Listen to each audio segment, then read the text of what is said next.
Bill Cosby is awaiting his sentence. He arrived at a Pennsylvania courthouse earlier. Cosby was convicted of sexual misconduct in April. Today, the judge allowed the prosecution to call several witnesses to the stand.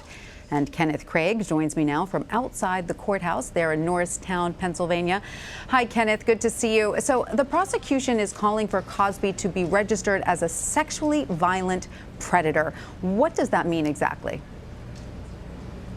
Well, it's important to point out first that no matter what happens today during the sentencing hearing, no matter what happens tomorrow, Bill Cosby will leave this courthouse in the end and be required to register as a sex offender. That is because he was convicted of these sex crimes back in April. But what the defense and the prosecution have spent all morning long and potentially into the afternoon arguing is a status above sex offender status. It is this sexually violent predator status that a state board recommended Bill Cosby have moving forward, and now it is up to the judge to decide whether or not he has that status following his sentencing. I just want to read you the definition from the state website. They say a sexually violent predator is a sex offender convicted of a sexually violent offense in Pennsylvania who has a mental abnormality or personality disorder that makes the person likely to engage in predatory sexually violent offenses. This is a lifetime status as opposed to a finite status. This person will be required to undergo counseling monthly. Their location where they live will be public, and of course where they live will be restricted. And how will that impact his life beyond any prison sentence that he may have to face?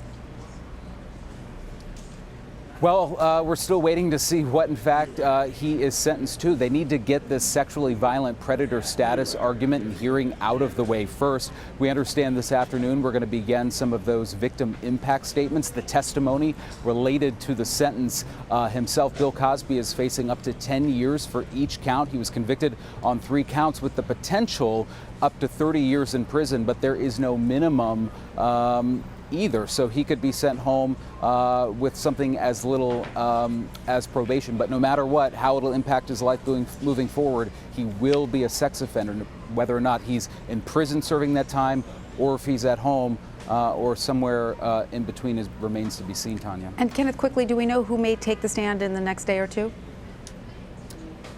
It's a little bit unclear. We definitely expect Andrea Constand. She is the woman at the center of this case, the accuser who said back in 2004 that Bill Cosby drugged and sexually assaulted her. We do expect to hear from her. There were 5 other women who testified during the last trial, 5 out of the more than 60 who have accused Bill Cosby of sexual assault.